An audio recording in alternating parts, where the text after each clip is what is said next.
বৃহৎ গাঁতৰ সৃষ্টি হৈছে, আপুনি কি ক'ব?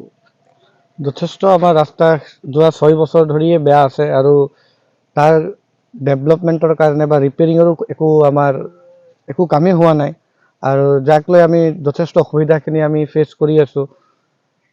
বেছিভাগ আমি বেমাৰী নিয়াৰ ক্ষেত্ৰত আমাৰ বহুতেই অসুবিধা হয় ইয়াৰ পৰা লৈ যাবলৈ, লগত আমাৰ স্কুলীয়া ল'ৰা ছোৱালী অহা যোৱাৰ ক্ষেত্ৰত। আৰু দেখিছেই ৰাস্তাৰ যোনটো অৱস্থা, ইয়াত যিকোনো মুহূৰ্তে ডাঙৰ এটা এক্সিডেণ্ট হৈ যাবও পাৰে।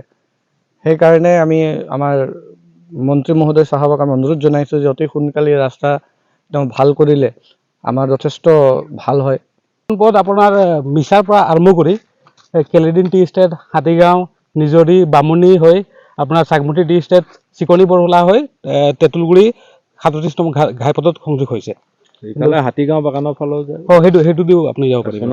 সোণাজুৰি, আঞ্জুক পানী, এই গোটেইখিনি এৰিয়াত মানুহ মানে এই পথটো বেয়া হোৱাৰ কাৰণে ভুক্তভোগী হ'বলগীয়া হৈছে। কিমান দিন হ'ল মেৰামতি কৰা নাই? যোৱা 5-6টা বছৰৰ পৰা দেখি আছোঁ আমি ৰাস্তাটো বেয়া হৈ গৈ আছে।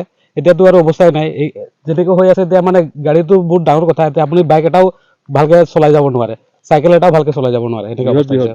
বহুত বৃহৎ গাঁত হৈ পৰিছে, চাব পাৰিছে আপোনালোকে 2-3 ফুটকৈ এটা জেগাতে গাঁত হৈছে।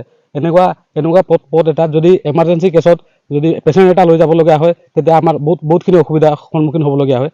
ৰাতিটো একেবাৰে গাড়ী চলাব নোৱাৰি, ৰাতি অহাটোতো একেবাৰে মানে বহুত বিপদজনক। আপুনি নিজে মানে নিজৰ ৰিক্সতে আহিব লাগিব এইখন ৰাস্তাত।